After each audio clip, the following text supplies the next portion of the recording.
friends, and welcome back to my channel. So I have started a corset mini series, and in today's video I would like to share with you just kind of the basics of corsetry, such as why people wear them, what the feeling is like, how to wear them, what activities you can do in them, etc, etc. So I will have a timestamp of all the different sort of main ideas that you can jump to, and if I'm looking down a lot, that is because I have lots of notes, because your girl is super passionate about this and I can tend to ramble, so gotta keep myself on track. But anyways, enough rambling, let us get started to Corsetry 101. There's a lot of reasons that people wear corsets, and I'll be going over kind of the main 3 reasons, but it kind of just depends on each person, and it can be any combination of them as well. So for me personally, I wear it for 2 reasons. The first reason being that an authentic corset will shape your waist. For someone like me who has a very boxy figure, I'm very rectangular, even though I have hips and a bust, I don't have a very defined waist. And for a lot of the characters that I like to portray, as well as the general aesthetic that I strive for, which is kind of a pinup aesthetic, having a curvy Coke bottle figure is desirable. Not saying that my body type or body types like mine are bad, but I just desire a body type that is not what I have. So wearing a authentic corset that shapes my waist gives me the silhouette I desire. The other reason myself and many people wear corsets is because it supports the body. It holds you in an upright, very healthy posture position, and can support the bust, especially if you have a larger bust. It will take that weight and disperse it instead of pinning it right on your shoulders like bra straps do. If you're sitting at desks for hours, wearing a corset will keep your body in the proper healthy position, and that is just so beneficial. And it can even teach you to have better back posture. Corsets are also beneficial for people who have scoliosis, which is where their spine is crooked. A proper corset can be molded to each side of their body respectively, thus supporting and alleviating a lot of the pain that comes from conditions such as scoliosis. One of the other main reasons, and definitely not the last, is anxiety. So a nice corset feels like a gentle hug around your torso, and for people with anxiety, that kind of pressure can be so relieving to their condition.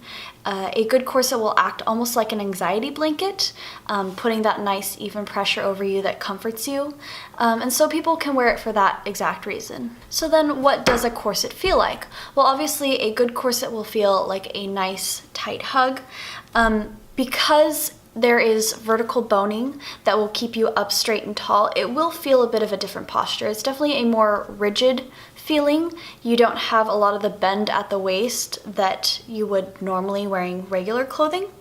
And of course that rigidity will either be lessened or magnified by how many layers of fabric and how much boning is in the corset, as well as the quality of the boning. But generally speaking, it's just a comfortable hug-like pressure around your torso with more rigidity and support. So what kind of activities can you do in a corset? Or should I say, what sort of activities shouldn't you do in a corset? For the most part, you can wear a corset for most of your daily life. The few activities that you should not do a corset in is basically anything that is strenuous exercise. So for instance, if you are wanting to go running or swimming or stuff like that, you shouldn't do that in a corset, because that's going to put a lot of pressure and strain when you really need to allow your lungs and waist and all that to really expand, and that can possibly rip your corset or cause some damage to it. Plus it's just not comfortable to be doing that. Also, you don't want to be doing activities where you need to bend in the center of your waist, because a corset will not really allow you to do that. Also, what sort of things can you eat in a corset? Depending on the reduction of your corset, meaning how small you are shrinking your waist will kind of depend how you eat. It's something you have to kind of feel as you go. So I can eat fairly normally in a corset. However, the general rule is that you don't want to eat anything that is too carb heavy, because carbs will expand in your stomach, and even though your stomach and all your organs are made to shift around, it's still going to expand and put pressure where you don't want it, and it can get a little uncomfortable. Think of the feeling of when you eat a big meal and you're wearing a tight waistband like jeans, and your stomach's pushing against the waistband, it's uncomfortable like that. That's generally the feeling that you will get. So it's not painful, it's just uncomfortable. But the nice thing is with a corset, you can always lace it looser until you kind of digest and your stomach goes down, or you can just take it off. No harm done whatsoever. One important thing to note when you are wearing a corset is heat, especially for those of us in Southern California. It gets very hot, and especially with the changing weather, things are just getting hotter and hotter and hotter every year. And when you are wearing a corset, even if it's a single layer and you only have a cotton camisole underneath, that's still 2 layers of thick cotton fabric around your waist, and that can get very hot. So you want to keep an eye on how much water you're drinking, what your body temperature is, and just make sure that you are not overheating. And if you are starting to take the corset off right away, aesthetics are not worth the risk of overheating. So how do you wear a corset?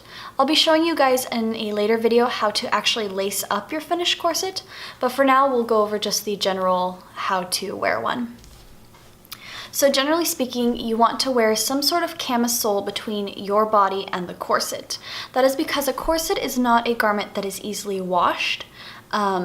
The bones can rust if you do, so you want to put a layer of protection between the sweat and odor and bacteria of your body and your corset. That way you don't have to spend money getting it dry cleaned or stuff like that and run the risk of them not knowing how to dry cleaning it. You also want cotton because cotton is very breathable and will wick away moisture and keep you very light and cool. Polyesters and stuff like that, plastic-based fabrics, will trap the heat in and keep you very hot, so you want to avoid polyesters, especially when wearing a corset. Next, you want to season your corset. Seasoning means to break in your corset, sort of ease into wearing it. Because a corset is a high-tension garment, you want to ease in the wear of it, not only for the fabric in it, but also for your body. If you don't properly season a corset, wrinkles can result, you can possibly pop a seam, things of that nature. So how do you season a corset? It's a very simple rule. You wear it at a 1-inch reduction for 1 hour for the first day, and then you gradually increase the tightness and duration that you wear it for. So first day, 1 hour, 1 inch, second day, 1.5 inches, 2 hours. You basically just slowly want to ease it closer, tighter and tighter, day by day, longer and longer, until it feels comfortable and broken in. Eventually what will happen is the heat of your body and the tension will make the corset mold to your body even more so than when it was first made. And it'll become very comfortable, be like a second skin almost. And it'll allow your body to get used to that sort of feeling as well. Like I said, a corset cannot really be cleaned. It's generally recommended that you put a lining in it and rip it out if you can't wear a camisole between your skin and the corset. However, wearing a camisole is the best bet for keeping your corset clean. But when you're done with the corset, you want to lay it face down, so inside out, so that the lining is facing out. That way it can air out and the moisture and bacteria or whatever can kind of wick away. You can also spray it down with some cheap vodka that will get rid of any bacteria. However, I don't really recommend taking it to a dry cleaner because most dry cleaners will not know how to properly take care of a corset because it's a kind of slightly outdated article of clothing. And you run the risk of rusting the bones, grommets pulling out, stuff like that. And most importantly, never wear a corset tighter than you feel comfortable. If you are feeling any sort of pinching, numbness, hot spots, cold spots, poking, anything of the sort, either it is not properly made for you, or something is going on with your body today. And just remember, Aesthetics are not worth discomfort. Never be afraid to either loosen up your corset or take it off completely, roll it up in your bag, and carry on with your day. Hopefully that answered your questions. Of course, if you have any questions, please just leave them down in the comment section below and I will get back to them as soon as possible. I'd be more than happy to answer any of them that you have. If this video was helpful for you guys, why not share it with your friends? That would not only help them, but also help me. Lastly, make sure to give this video a thumbs up and hit that subscribe button so you can be notified next time I post another tutorial, vlog, or 2-minute tip Tuesday. Remember, cosplay is all about having fun. I love you guys and I will see you next week. Bye!